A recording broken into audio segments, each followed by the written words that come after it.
I spent 3 years trying every cleaning routine you could imagine. Fly Lady, Clean Mama, the Organized Mom Method, Motivated Moms, Dana K. White's system, you name it, and I probably gave it a shot. And while some of them were really helpful, none of them quite hit that sweet spot I was looking for. The balance between something that actually worked to keep my home clean, but was also simple and easy to follow. It felt like those two things couldn't exist together. If it was easy to follow, it didn't work that well. Or if it worked really well, it wasn't easy to follow. So what did I do?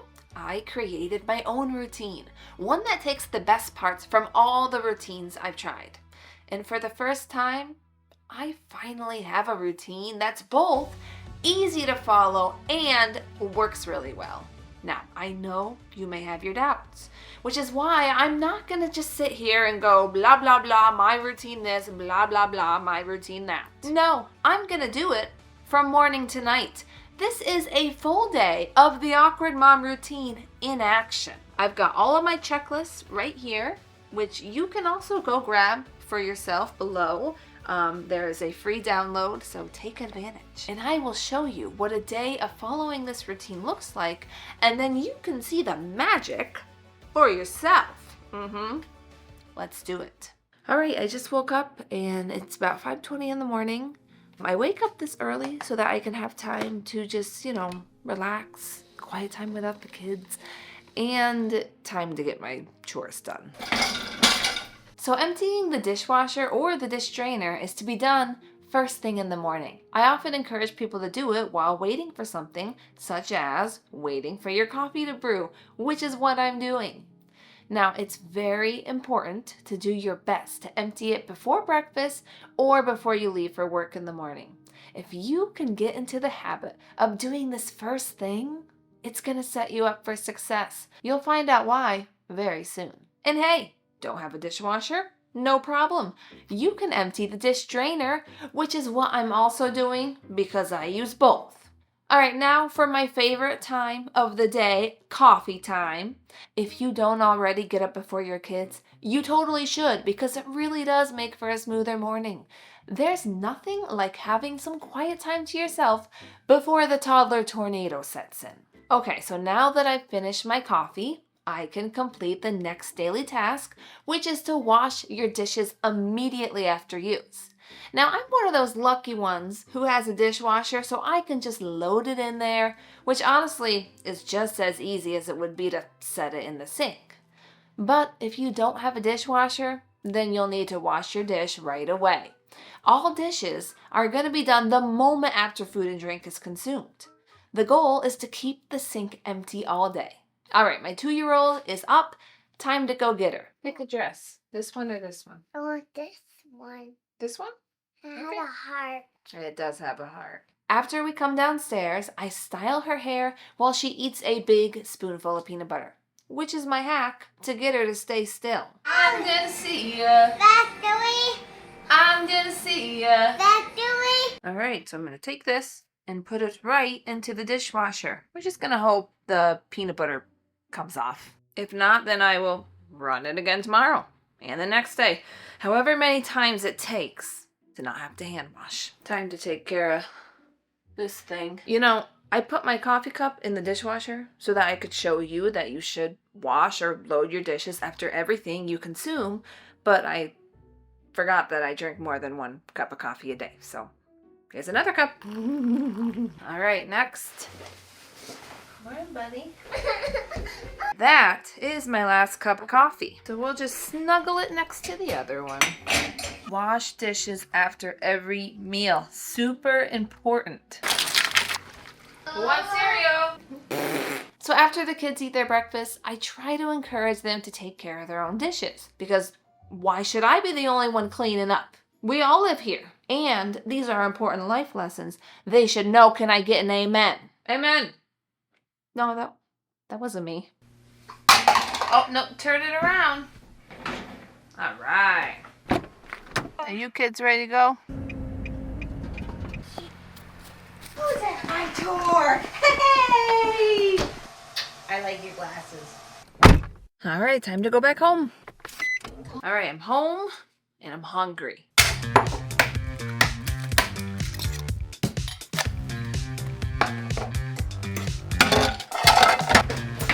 Okay, so here I am, once again completing that third daily task and filling my dishwasher right away.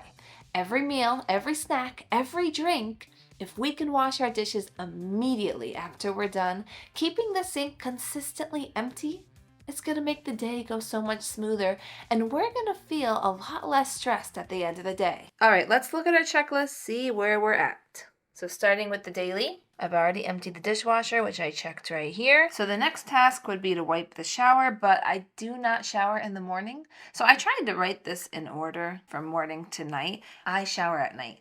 So then I'll complete this task tonight, because I encourage you to wipe down the shower while you're already in it, because that makes the most sense. I mean, you're already in there, might as well wipe it down. Now the 10-minute kitchen shutdown and the 10-minute tidy, these are evening tasks. You should be doing these pretty much before you go to bed for the night. So can't do those right now either. But don't worry, because I will show you how to do them tonight, aka later on in this video. And as far as laundry, which is optional, I do not do my laundry daily. I have chosen to do my laundry weekly. So basically, I give you a choice on whether you want to do one load of laundry every day, or you can do all of your laundry on one day on a dedicated laundry day, which are Fridays for me. So since I can't do any more of these right now, I'm going to move on to my weekly task. Today is Monday, and so I'm going to do the Revive 25. So I'm going to flip over to my handy Revive 25 worksheet. So the Revive 25 is where you set a 25-minute timer and clean in one of these 6 areas of the home. These are going to cover more of those deep cleaning tasks that we like to ignore. So this week I am on area 4, which is the living room, and I'm just going to get as much of this list done as I can in 25 minutes, starting with vacuuming out the couches, which I honestly don't think I've done since I've gotten this couch. I'm kind of ashamed to admit that, but I was surprised to see that it wasn't that dirty until I realized why. What I've realized is these couches don't look that dirty because all the crumbs fall in there. I just pulled all of this out of this crack. So this must be in between the couches. Chocolate break. I've been really procrastinating cleaning this couch because there is a lot of stains. Like, never get a white couch. It'll be your biggest nightmare, but I'm finally going to do it. It's time to take care of it. Now, I know this isn't on the official Revive 25 list, but that's okay. I've honestly been avoiding doing this for months, and I feel like it should probably be on the list because when you have toddlers and white couches, it's never pretty. These do come off, which is nice. Nice for being able to wash them. The reason I bought a white couch is because I knew it was washable. And so I figured, well, if it's washable, I could probably keep it white, right? Never again will I get a white couch or beige or any light color. Now to get the stains out, I'm going to use Shout. Works really good. Shout Cleaner is my absolute favorite. It never fails me. It's even worked on grease stains for me before, which is pretty impressive because grease stains are the literal worst. So after I sprayed all the stains, I threw the cushion covers in the wash and still had a few minutes left, so I decided to use that time to clean the windows and the TV. Did anyone else notice how dirty my mirror was in the beginning of this video? You did, didn't you? I bet you already typed up a comment about it. I knew it. I knew you were observant. All right, so I got these 3 things done in 25 minutes, and I think that's pretty good. So then in another 6 weeks, when I cycle back to this room again, I can finish off the rest of the checklist. Okay, so we can check off the Revive 25. Monday's task is complete. Did anybody notice that I've been spending the last 25 minutes with chocolate on the corner of my lips? Thanks for telling me. Now, if we come down to monthly, you'll notice that the 3 monthly tasks are already completed. That is because monthly tasks are done the first week of every month. So I already did it. Today is May 19th, so we are in the 3rd week of the month. So these aren't due to be done again until June. Now, I can't really do any of these other tasks until tonight, so I guess it's time for me to get to work. Now, I do want to talk to my working moms and dads. I want to say that this routine is great for you too. It's not just for the stay-at-home moms, okay? It is for everybody, which is another reason I made my routine very flexible. For example, the Revive 25, I was able to do it today before I got to work because I work from home. So I can alter my schedule whatever way I want to. But if you maybe work a 9 to 5, well, then you could do your Revive 25 at night. But also, if you don't want to do it that way because it just makes your days a little shorter and you want to be able to relax at night, then schedule your Revive 25 day for the weekend, for Saturday or Sunday. That's why I let you choose your weekly tasks, because I want this to work for your schedule. Anyway, I have to get to work. I'll see you in a bit when it's time to cook dinner and jump into the evening tasks. Time for lunch. I think I'm going to have a protein shake because it's pretty late in the day. Jordan also came home for lunch, and he is now loading his lunch dishes into the dishwasher. And now do that every day. I do that. All right, it's now 4 p.m. The kids are back home, and that means it's time to look at our meal plan. So some of you may know that I'm a big advocate for meal planning. I think it's important. I think it helps with the flow of managing a home, and it honestly makes your life easier. It might not seem like it because it's an extra step of something you have to do, but once you do it and you learn, you get into a flow and you get faster at it, it really does make your life easier. All right, so I won't sit here and try to convince you to meal plan. It's up to you. It's your choice, but I will show you mine. Today is Monday, so we are having pork rice bowls. Now, yesterday I already made the pork.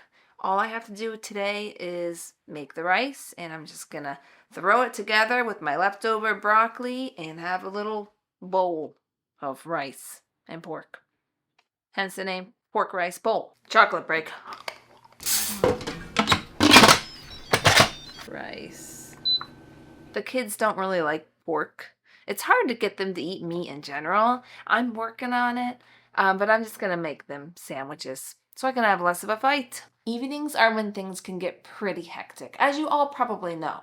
This is when following this routine really starts to matter most. What I do for the rest of the night doesn't just decide how smooth my night goes, it also decides how my morning tomorrow will go. All right, dinner's done. I'm going to finish off the last of the dinner dishes. There might be dishes later for snacks and such, but Jordan can wash those. Now, because I did the dishes throughout the day, there really isn't that much to put into the dishwasher, so this should go by pretty quickly. Especially because we had an easy night, I didn't really have to cook much besides the rice. So when we get to this point, when all the dinner is picked up and the dishes are done, that's when it's time to start the kitchen shutdown. So in the daily tasks, it says 10-minute kitchen shutdown, but you can actually choose whatever minute count you want. What matters here is that you do it. So say you only have time to give 2 minutes. Then just set a 2-minute timer. It's better than not giving any time at all. It's better that you would even set a timer for 1 minute than to just ignore it completely. Now tonight, I just ate leftovers. Dinner was really easy. The cleanup isn't so bad. So I'm just gonna do a 5-minute kitchen shutdown. All right, so I just set my timer for 5 minutes and let's do this. The goal of the kitchen shutdown is just to get as much done as you can in whatever time you've given yourself. This involves wiping down the counters, the oven top, cleaning out the sink, wiping the dining table, taking out the trash, sweeping the floor, spot mopping if needed, surface level stuff. This isn't a deep clean. This is just resetting your kitchen for the morning. Now, as far as how long you want to do it for, well, that's up to you. You can go as short as 1 minute or as long as 10. I usually base it on how big the mess is. So if I cooked a big, messy dinner, then I will likely set a timer for the full 10 minutes. But on a night like tonight, when I'm just having leftovers, then I'll shorten it to 5 minutes. And then on nights where I'm really busy and I have little to no time at all, I'll maybe only set my timer for 1 to 2 minutes. The key here is just to do it every night, no matter what, even if it's only a minute. Because what we're doing here is we're creating that habit. If you can make these daily tasks into habits, then you'll never have to remind yourself to do it. It'll just become second nature. And that's the goal here. In dreams you will lose your heartache. Yeah? God gave me a talent, I must share it with my family. I finished the kitchen shutdown. 5 minutes are up. Dun dun dee dun dun dun dee dun dun. Alright, so it's time for the 10-minute tidy. Now again, I'm only gonna do a 5-minute tidy because the mess isn't too bad, and I'm gonna have my son and my husband help me, which means 3 people doing a 5-minute tidy. That's a 15-minute tidy. So you definitely want to get your family involved because this is just going to make everything so much easier on you. All right, so I just set my timer. Let's get started. So as you can see, the mess isn't that bad today. That's because Skyla went to my mom's house, which she doesn't do every day. So therefore, the house is cleaner because of it. You know, that is the secret to a clean home, right? Not having your kids in it. Chocolate break. We take our chocolate breaks very seriously around here. You wouldn't believe it. It literally took us 2 minutes. That's how much time is left. And we got everything cleaned up. You take 3 people? Wow. Wow. Isn't that amazing? Wow. You know what they say. Many hands make light work. And moving on to the last daily task. All right, it is now 7:18. It's Jordan's turn to put the kids to bed, and so that means I'm going to take a shower. Which brings us to the last task on the list of daily tasks, which is to wipe down the shower. But here's the thing. I'm not going to wipe down the shower right now. First, I'm going to take a shower. I'm going to wash my hair, condition, shampoo, and then, right before I get out, I'm going to wipe it down. Here's what I use. This is a soap bottle filled with dish soap and a sponge. So when I'm done with my shower, I just squeeze a little on like that, and I just wipe down all the walls and the floors, and then I get out. It literally only takes 30 seconds. That's all. And if you do it every single day, then you'll never have to worry about getting on your hands and knees and scrubbing off soap scum, which is not fun and not how I like to spend my weekends. So that's the end of the night for me. I'm going to jump in the shower, finish my last task, and in the meantime, you can check out this video next where I show you the entire routine in detail. So this is the beginner's guide to the Awkward Mom routine. So if you like what you see today, then you're going to want to check that video out next. All right? So click here and I will see you in a minute.